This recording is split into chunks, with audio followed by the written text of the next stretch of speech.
Hello and welcome to the Castle of Spirits True Ghost Stories podcast, brought to you by castleofspirits.com, where you can read 4,600 plus true ghost and otherwise paranormal stories submitted by listeners and readers just like you. I am your ghost keeper, Jane. Welcome. I'm the ghost keeper, Vince. No, that's not how lame. You should sound at all. Let's edit that out. No, you're leaving that in. You embarrassed yourself. Oh, lovely.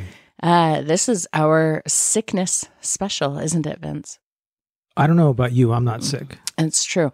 The COVID's found its way into the castle, finally. 3.5 years of dodging it, and it struck me down yesterday. But it's okay, guys. I know there's a lot of misinformation about COVID out there, but contrary to what you might read on the internet, you are not going to get COVID by listening to this episode. I promise. Well, then why am I sitting in a different room? It's true. We are sitting in different rooms. There's a closed door between us. Vince, I was thinking when we were preparing our equipment to start making the podcast, we purchased cables that are like ridiculously long. And I remember thinking, why did we think we needed cables so long for this? This is why we needed really long cables. So we cannot see each other at all. It's kind of a weird experience. And since this is a paranormal podcast, for lack of a better way to put it, I need to state the fact that I had a psychic premonition that we would get sick, or one of us would get sick this very week. And it's because 6 months ago, we bought $200 tickets to see Royksopp, a mile and a half away from our house, the VIP seats, and probably we're not going to be able to go. No, we are. I'm going to be better, and you are not going to get sick. Oh, I better not. No. Or you are sleeping in the castle dungeon from now on. I mean, I am already. True. So Jane, do we have stories lined up? You have a story to tell us, or what? I do. A story from the Castle of Spirits library. Yes, we have 3 of them for you today. Oh, no way. Yeah. But Vince is going to go first. That's right. Go ahead, Vince. Read us a ditty, a paranormal ditty. And I shall. This story was submitted in October of 1997. Oh, gee. I think that's a long time ago. Submitted by Anonymous in California, US of A. And this story is simply called Tommy. This is an experience that my wife had with her son years before I met her. I'll try and tell the story to the best of my knowledge. She doesn't like to talk about it, and her son, now 24 years old, doesn't really remember much about it, but it is true. Her son was about 3 or 4 at the time. They had rented a trailer and moved in, nothing out of the ordinary, until one day her little son announced that he had met a friend. His mother wasn't sure what he meant, because she knew that he hadn't met any kids in the neighborhood yet. He mentioned the friend's name, Tommy, and asked if Tommy could eat dinner with them. This is where things start getting weird. At night, she'd put her son to bed and close his bedroom door. Some time would go by, and she'd be watching TV and all of a sudden hear the sounds of laughter and noises that sounded like kids playing with their toys, rolling cars around the floor, and all the noises you hear when kids play with toys. She'd think that her son had gotten out of bed and was playing. So she'd go down the hall, open the door, only to find her kid asleep and the room silent. The next morning, her son said that he couldn't sleep very well because Tommy kept waking him up and wanting him to play. Oh. She asked where Tommy was, and he took her into his room and pointed at the closet. No. Nope. His mother, who by now you'd think we would have assigned a name to, but it's anonymous. His mother opened the closet and of course found nothing, except when she moved some clothes that were hanging in the closet. She saw what appeared to be a child's handprint on the back of the closet. The kind of handprint that a child traces around the outside of their hands with a crayon. So she made him draw legs and a beak and an eye on it. That's not part of the story. Oh, well, but I that's continue. a Thanksgiving turkey hand. Over the next few weeks at night, things started getting worse. She would put her son to bed and then the sounds would start just after she left the room. By now, her son wouldn't sleep at all and was getting scared of Tommy. He'd sit in bed and start crying for his mother to make Tommy go away. Her own mother also experienced the noises and her grandson crying. It kept getting worse, so bad in fact, that when she heard her son screaming and crying in terror at all the noises from inside the room, she couldn't get up the nerve to go and even open his door to see what was going on. Okay, wait, I'm sorry. I'm really pulling for you here, kid, but I can't come in. What you always hear, the mama bear thing. No ghost is gonna, this is my baby. All that stuff, right? That's a trope. Mm-hmm. This is real life. This is real life, exactly. She's like, nope. Kid, you're on your own. One of the mornings after, she asked her son what Tommy looked like. He said, a little boy, but he's green. What? No, that's not what color a little boy should be. He said that Tommy was getting madder because his parents were outside the window and wanted Tommy to come with them, but he did not want to go because his parents were mean and hurt him. Ooh. She didn't know what to do, so she went to her son's bedroom and said, "Is this the window that Tommy sees his parents through?" Her son said yes. So she threw open the window and shouted, "Tommy, if you can't play nice, then you have to leave. You have to leave anyway. Your parents are waiting for you." The strangest thing then happened. She looked at her son and said, "Where's Tommy now?"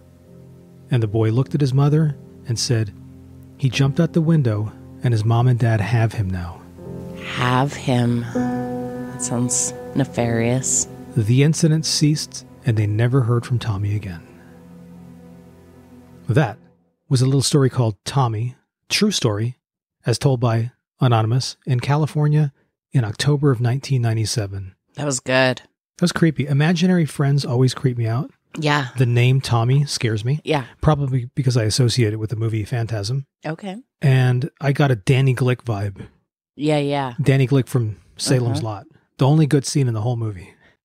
So I think that's really interesting that because we don't talk about the stories that we're going to read beforehand. Like we don't sit and say, I'm going to read this one. What are you reading? Are we reading a theme? None of that. But Vince, your story and my story actually make a theme. Really? Mm-hmm. So my story is called Humming Angela, and it was submitted by Sarah in London, UK in August of 2009.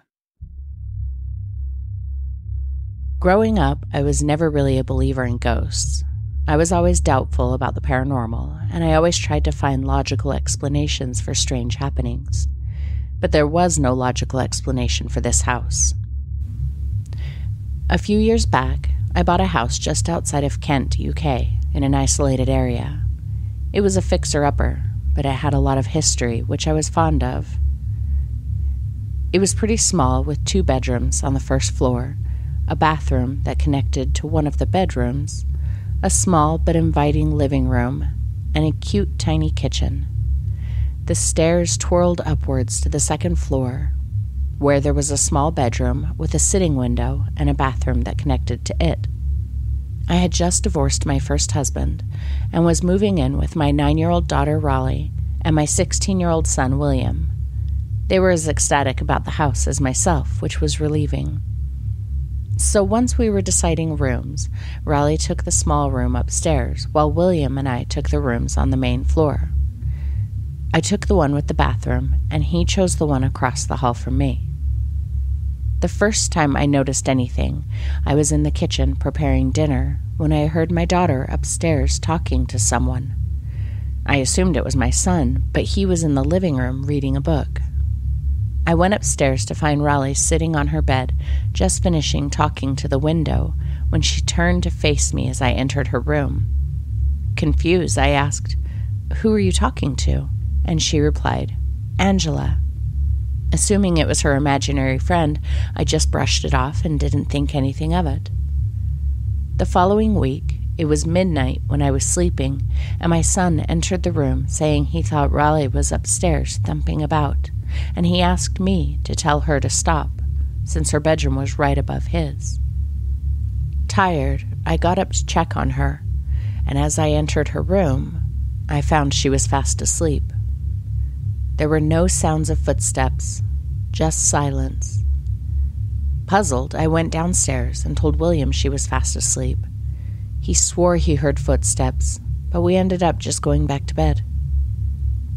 A few days later, I came home from grocery shopping to hear arguing in the kitchen. I assumed it was Riley and William arguing over something, so I made my way through the living room to the kitchen to find the arguing disappeared, and no one present. This bothered me, but I convinced myself it was the telly in William's room, and he had just simply turned it off. Later that night, I was cutting vegetables for dinner when I started to hear faint coughing. I stopped my knife for a moment and listened, but I heard nothing. As I shrugged and continued cutting, I heard the coughing again, this time louder and harder.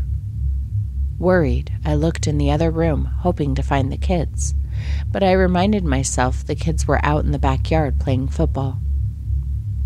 Nervously, I continued on with dinner and did not hear the coughing again until I was setting the table. This time it was continuous and sounded as if someone was awfully sick. I thought the sound was coming from the living room, but to my dismay, no one was there. I turned on the telly to ease my nerves, and I did not hear the coughing for the remainder of the night. The same occurrences happened over the next 2 weeks, coincidentally around the same times. One evening, I was taking a shower, and once I got out, my son approached me with a frightened look on his face. I asked him what happened, and he said that when he looked into Riley's room, he swore he saw a little girl sitting on the windowsill. He said when he looked at Riley sleeping and then back where the little girl was, she had disappeared. I told him it was dark and his eyes could have been playing tricks on him. Doubtfully, he went to bed, not saying another word.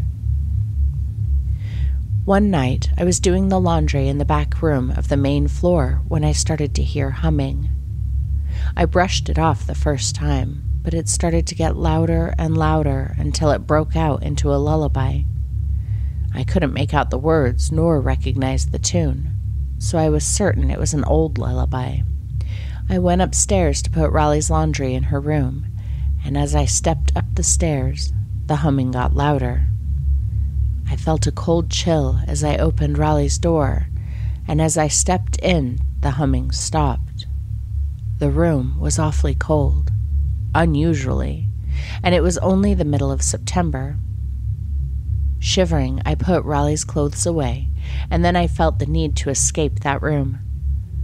Shutting the door behind me and heading downstairs, the humming continued on for about 5 minutes before it died out completely. By that time, I was leaving to pick up the kids from school. A few weeks after that incident, I was tucking Riley into bed, and as I turned to head for the door, I saw a little girl on the sitting window. She wasn't looking at me, but through the dim light of the nightlight, I could see blonde hair and an old-fashioned dress that stopped at her knees. She was wearing long white socks and black buckled shoes. I realized she was in the exact same spot William described her to be in. Nervously, I asked who she was, and as she turned towards me, I noticed tears down her cheeks, and she replied by saying, "I don't like needles." Suddenly she vanished, and I took Riley out of bed and had her sleep with me. The next few weeks I was determined to find a new house, and as I did this, Riley began to get ill. She was throwing up, and she had caught a fever, saying she was cold, but her body felt hot to the touch. Worried, I decided to move in with my mother across town, and rapidly she began to get better. I called the last few owners of the house and compared experiences, and they all said the same things, except that none of them had kids, and they did not have the same incident where someone became ill. I asked for the history on the house, and when the results came, I discovered there had been a child by the name of Angela that had passed away due to illness during the mid-1940s.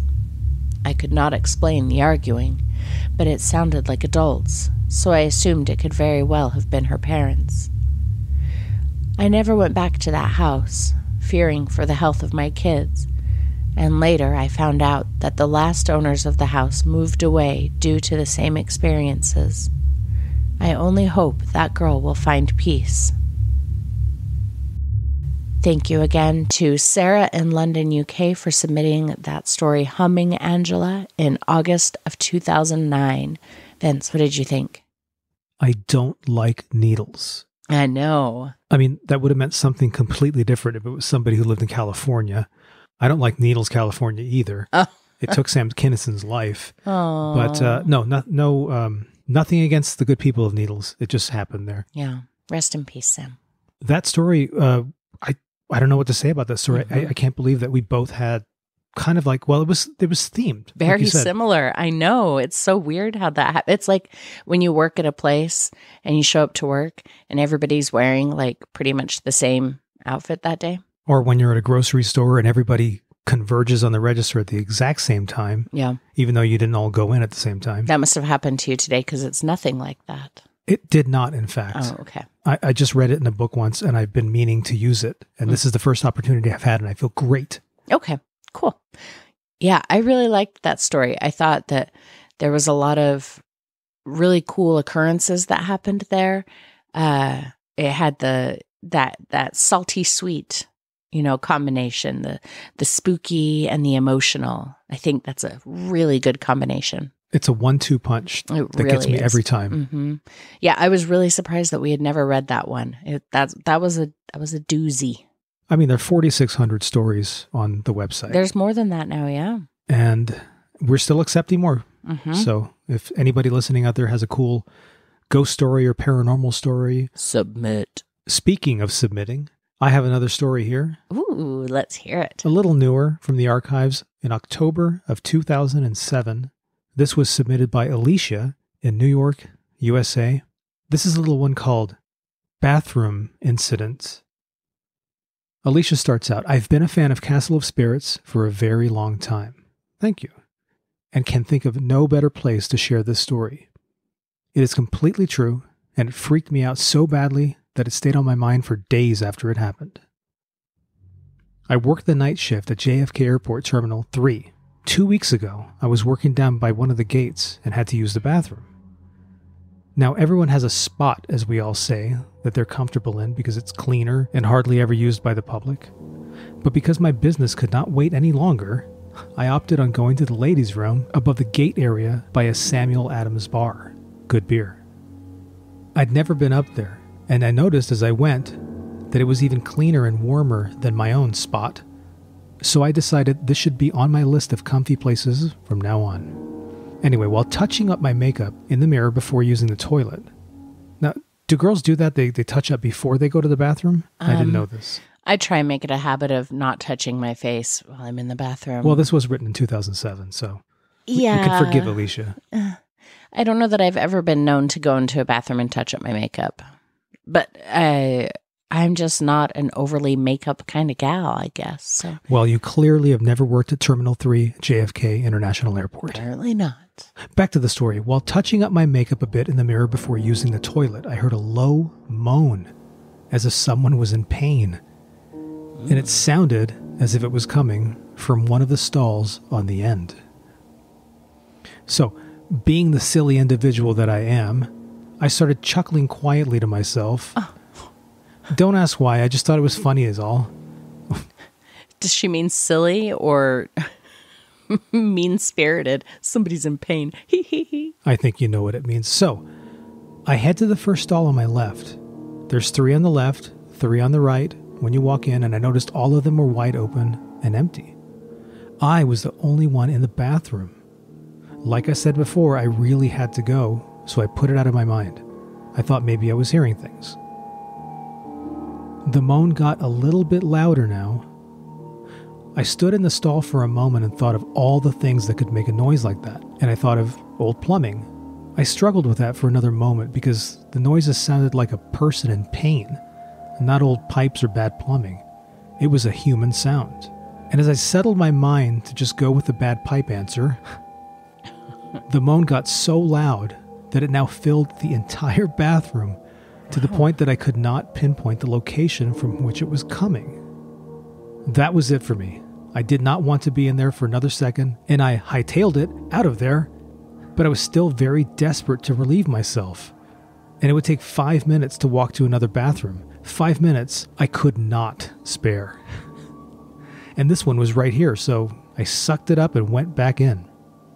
I stood at the door for a minute. No sounds. I did my business super quick, and as I was washing my hands, the moaning starts up again. This time, I nearly peeled out of my skin because the sound was right next to my ear. Ooh. Instead of flying out of there in horror, I got mad at being frightened so badly. I let out a few choice words at the spirit to let it know that I didn't care what their problem was, but I hated them scaring me that way. As I turned to storm out, I heard one long, low, pitiful wail that made my skin crawl. Then, weeping. Because this weeping sound seemed as though it was coming toward me fast, I flung open the door and broke into a run. I ran half the steps that took me back down to the gates, and I jumped the rest, which were about 10. When I hit the bottom, my friend, a security guard, looked up at me in concern. He rushed over, wanting to know what happened, and when I was done telling him, he said that I was the 6th female that night to run out of that bathroom. 2 passengers, a cleaning lady, the female security guard who he relieved, wrong choice of words, Right. and a TSA federal officer. That was my first and last time up there. I went home the next morning, and the incident stayed on my mind to the point that I went to bed with it being the last thing on my mind for days after, and apparently for weeks after, and now probably many, many years. That story by Alicia in New York City, USA, October 2007, bathroom incident. I thought that story was a hoot. Yeah, but it's scary too, though. Like, I can feel what that would feel like, and it would be really scary. But I love the way that she got pissed off and like swore at the ghost. I can see myself doing that. You know, like she said it was like in her ear, like right next to her face.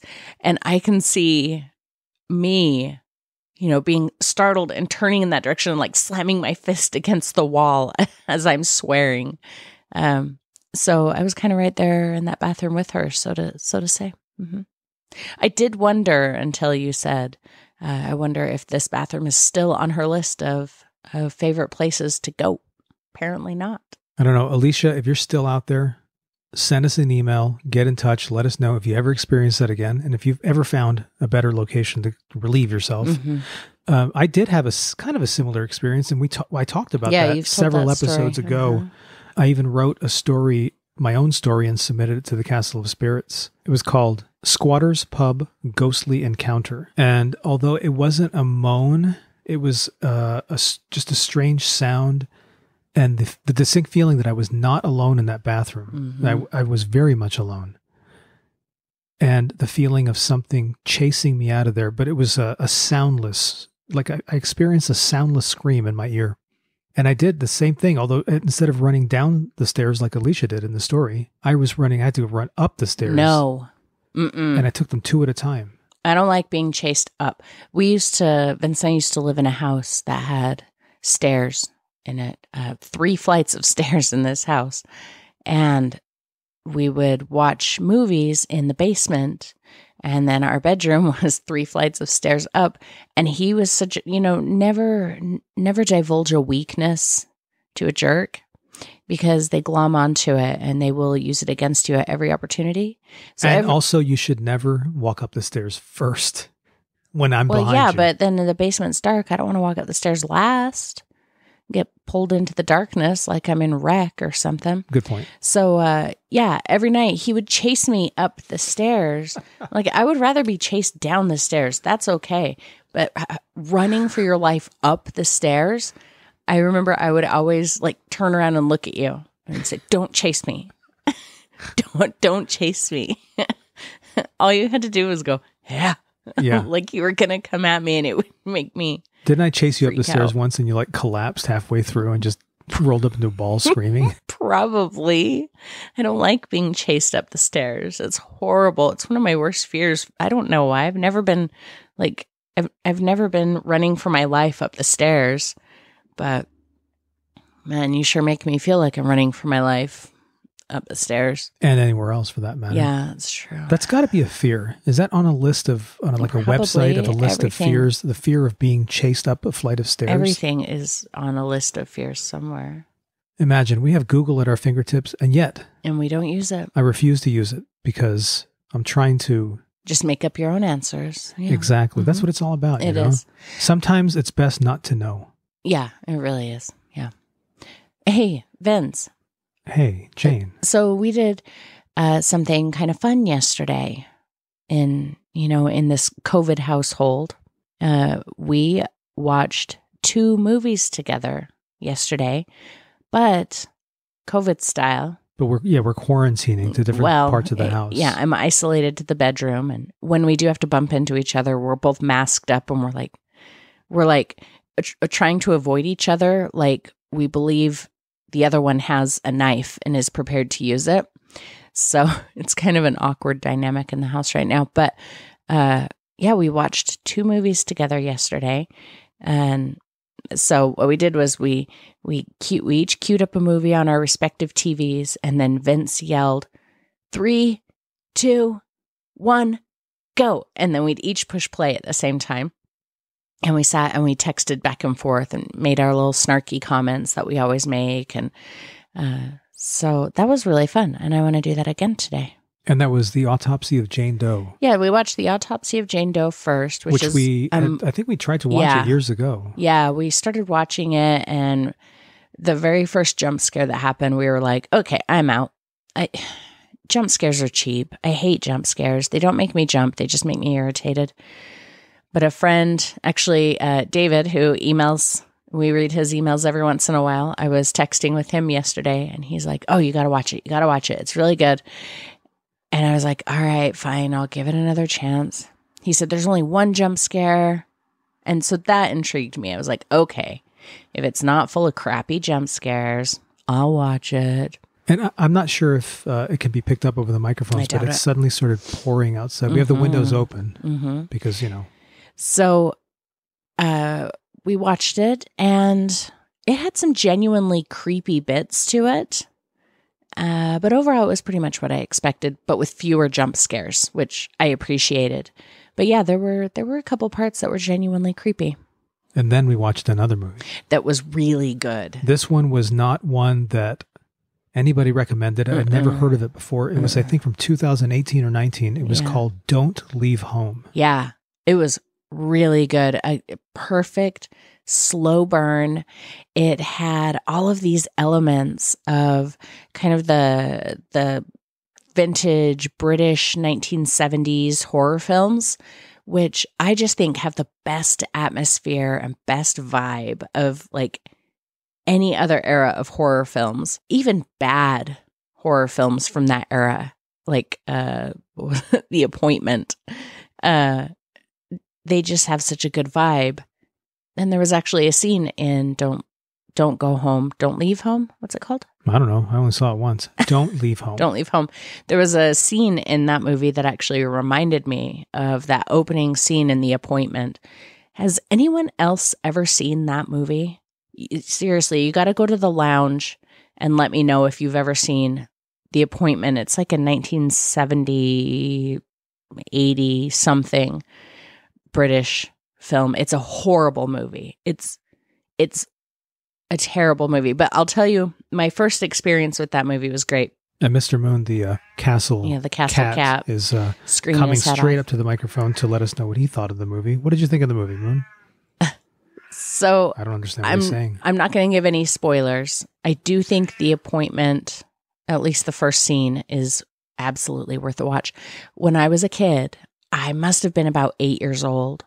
My mom rented the movie, The Appointment, and I must have been 9 or 10 maybe. And I've always been pretty hardcore with movies. So this was at a character for me.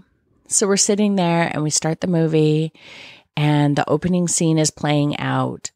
And then something happened and it scared me so bad that I started screaming. I was screaming and crying. I was yelling, turn it off, turn it off, turn it off. And so my mom turned it off and she's like, well, maybe it's time for you to go to bed. And I was like, okay. So I went to bed and my bedroom was, you guessed it, right below the living room. What does my mom do? Oh, she rewound it. and started it over.